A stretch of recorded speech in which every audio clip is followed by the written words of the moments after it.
இது ஃபர்ஸ்ட் மலேசியாவின் செய்திகள் உங்களுக்காக.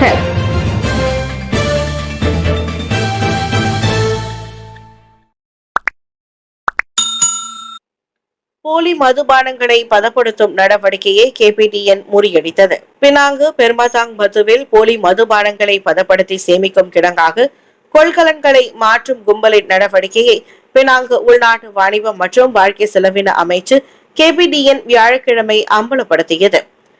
பிற்பகல் மணி 5:30 அளவில் நடத்தப்பட்ட சோதனையில் போலி மதுபானத்தை பதப்படுத்தி பாட்டிலில் அடைப்பதற்காக பயன்படுத்தப்படும் பல்வேறு பொருட்களையும் உபகரணங்களையும் அக்கிடங்கில் கண்டெடுத்ததாக மாநில தலைமை அமலாக்க அதிகாரி முகமது சுஃபியான் முகமது அப்பாஸ் தெரிவித்தார்.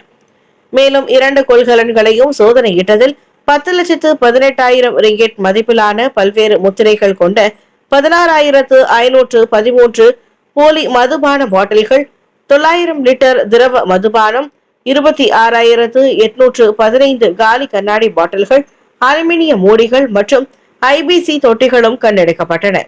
வெள்ளிக்கிழமை பினாங்கு புக்கிட் மேதாஜாமில் நடைபெற்ற செய்தியாளர்கள் சந்திப்பில் முகமது சுஃபியான் அத்தகவல்களை தெரிவித்தார்.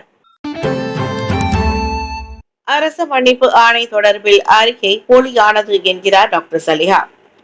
முன்னாள் பிரதமர் டத்தோஸ்ரீ நஜீப் துன் ரசாக்கிற்கு பொது மன்னிப்பு வழங்குவது குறித்த 16வது மாட்சிமை தங்கிய மாமன்னரின் அரச மன்னிப்பு ஆணை தொடர்பில் தாம் ஊடக அறிக்கையை வெளியிட்டதாக கூறப்படுவதை கூட்டரசு பிரதேசத்திற்கான பிரதமர் துறை அமைச்சர் டாக்டர் சலிஹா முஸ்தபா மறுத்துள்ளார். அவ்வாறு பரவலாக பகிரப்பட்ட அறிக்கை போலியானது என்றும் தாம் அதனை ஒருபோதும் வெளியிட்டதில்லை என்றும் நேற்று தனது அதிகாரப்பூர்வ சமூக வலைதளத்தில் அவர் குறிப்பிட்டிருந்தார்.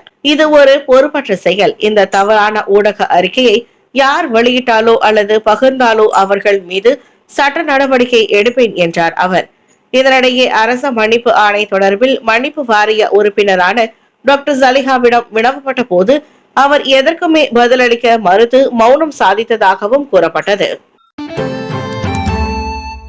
மலேசிய ஊடகமன்ற சட்ட மசோதா நாடாளுமன்றத்தில் விவாதிக்க ஒப்புதல். மலேசிய ஊடகமன்றம் தொடர்பான சட்ட மசோதாவை அடுத்த வாரம் நடைபெறவிருக்கும் நாடாளுமன்ற கூட்டத்தின் போது விவாதிப்பதற்கான ஒப்புதலை அமைச்சரவை நேற்று வழங்கியது.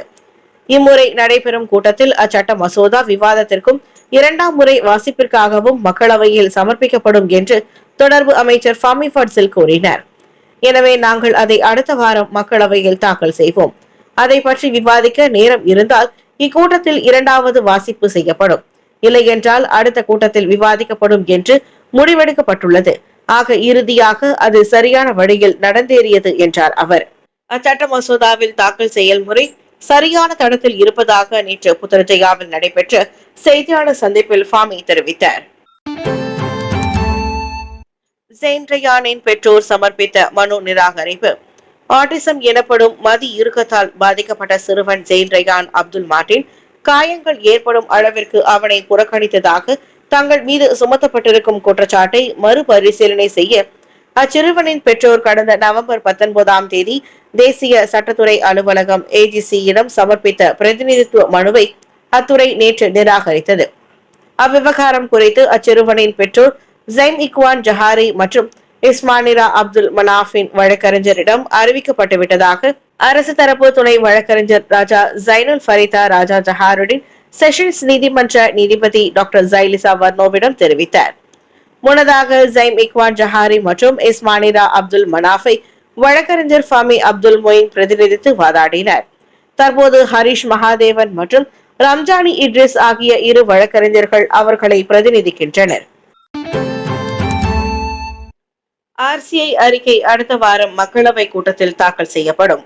அடுத்த வாரம் நடைபெறவிருக்கும் மக்களவை கூட்டத்தில் பத்துபுதே, பத்துவான் திங்கா மற்றும் துபேர் செலாதான் ஆகிய பகுதிகளில் இறையாண்மை வழக்கு தொடர்பான விவகாரங்கள் மறுபரிசீலனை செய்வதற்கான அரச விசாரணை ஆணையம் RCI அறிக்கை தாக்கல் செய்யப்படுவதை மக்களவை தலைவர் தான் ஸ்ரீ ஜஹாரி அப்துல் உறுதிப்படுத்தினர். சில விவகாரங்களை வகைப்படுத்தி அனைத்து நாடாளுமன்ற உறுப்பினர்களுக்கும் விநியோகிக்கப்பட்ட அந்த அறிக்கையை சட்டம் மற்றும் கழக சீர்திருத்தத்திற்கான பிரதமர் துறை அமைச்சர் டாக்டர் ஸ்ரீ அசலினா ஒத்தமான் நாடாளுமன்றத்தில் தாக்கல் செய்வார் என்று எதிர்பார்க்கப்படுவதாக அவர் கூறினார். நாங்கள் அனைத்து MP-க்களும் அந்த அறிக்கையை சமர்ப்பித்து விட்டோம்.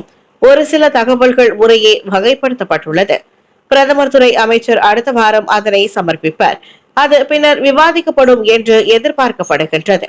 ஊடகங்கள் அத்தகவல்களை மக்களுக்கு கொண்டு செல்ல வேண்டும், ஏனெனில் அப்போதுதான் என்ன நடக்கிறது என்பது தெரியும் என்றார் அவர்.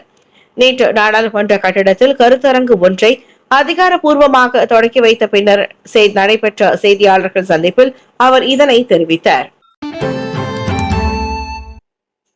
பத்துபூத்தே பிரச்சினைகளை கையாள்வதில் ஏற்பட்ட பலவீனம் மற்றும் துரோகத்தை RCO அம்பலம்.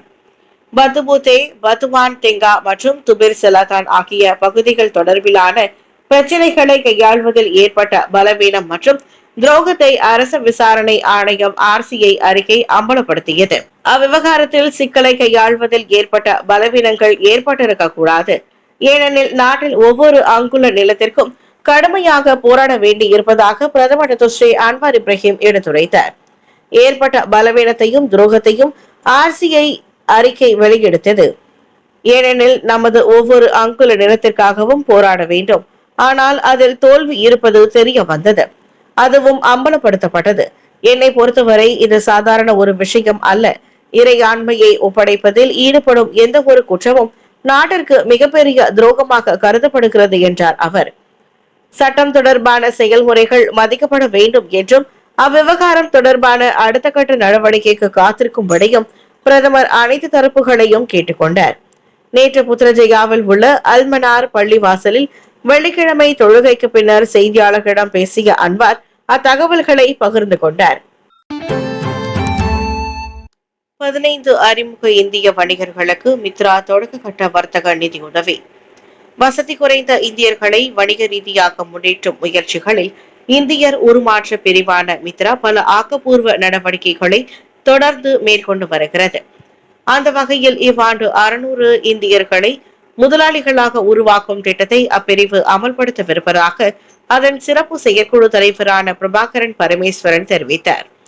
அதன் முதல் கட்டமாக நேற்று பேராக் மாநிலத்தில் புதிதாக வணிகத்தை தொடங்குபவர்களுக்கு ஆரம்ப கட்ட நிதி உதவியாக 10,000 ரிங்கிட் வழங்கப்பட்டது. தேர்ந்தெடுக்கப்பட்ட 15 அறிமுக இந்திய வணிகர்கள் அந்நிதியை பெற்றுக் கொண்டதாக பிரபாகரன் தெரிவித்தார். இதில் கலந்து கொண்டவர்களில் பெரும்பாலோர் மீன், கோழி வளர்ப்பு, குளிர்பான தயாரிப்பு, கேக் தயாரிப்பு, உணவுத்துறை, முக ஒப்பனை, சிகை அலங்காரம், பத்திரிகை விநியோகம் ஆகிய பல சிறு தொழில்களில் ஈடுபடுவதற்கு ஆர்வமுடையவர்களாக உள்ளனர். நிதியை பெற்றுக் கொண்டவர்கள் தங்களுக்கு விருப்பமான துறையை தொடங்கி அதில் முழுமையாக கவனம் செலுத்தி வளர்ச்சி பெற வேண்டும் என்று அவர் கேட்டுக்கொண்டார். வணிகம் செய்வதற்கு பல திட்டங்கள் போடப்பட்டிருந்தாலும் நிதி பலம் இல்லாத காரணத்தால் பலரும் அவ்வெண்ணத்தை கைவிட்டு விடுகின்றனர். அத்தகையோரை அடையாளம் கண்டு நிதி அளவில் அவர்களை ஊக்குவிக்கவே மித்ரா இம்முயற்சியை மேற்கொண்டதாக பிரபாகரன் விவரித்தார். சவுதி அரேபியாவின் நன்கொடை நிதி தொடர்பில் வெளிப்படையாக செயல்பட்டதாக நஜீப் அறிவிப்பு. தனது ஆம் இஸ்லாமிக் வங்கி கணக்கில் செலுத்தப்பட்ட நிதி குறித்து தாம் எப்போதும் வெளிப்படை தன்மையுடன் இருந்ததாக doctor Sri Najib Tun Razak நேற்று கோலாலம்பூர் உயர்நீதிமன்றத்திடம் தெரிவித்தார். மேலும் சவுதி அரேபியாவின் மறைந்த மன்னர் அப்துல்லாவிடம் இருந்து பெறப்பட்ட அந்த நன்கொடை நிதி நிறுவன சமுதாய பொறுப்புகளின் முயற்சிக்கும் அரசியல் நிதியுதவியாகவும் பராமரிக்கப்பட்டு வந்ததாகவும் அவர் தெளிவுபடுத்தினார். அது குறித்து மறைக்க எதுவும் இல்லை என்று கூறிய நஜீப், சவுதி அரச குடும்பத்திடம் இருந்து தாம் நன்கொடை பெறப்போவதை அறிந்தவுடன் அச்சமயத்தில் ஆம் பேங்க் குழுமத்தின் நிர்வாக இயக்குநரான சியா தெக் குவாங்கிடம் உடனடியாக தெரிவித்ததாக குறிப்பிட்டார். அதோடு இத்தகவலை பேங்க் நெகேரா மலேசியாவுக்கு தெரிவிக்குமாறு சியாவிடம் கேட்டுக்கொண்டதாகவும் அப்போதைய ஆளுநர் தான் ஸ்ரீ ஜெட்டி அக்தார் அசீஜிடம் அறிவிக்கப்பட்டதாக முன்னாள் பெக்கார் நாடாளுமன்ற உறுப்பினருமான நஜீப் கூறினார். நேற்று தனது 525 பக்கங்கள் கொண்ட சாட்சி அறிக்கையின் முதல் தொகுதியை வாசிக்கும் போது அவர் அத்தகவல்களை பகிர்ந்து கொண்டார்.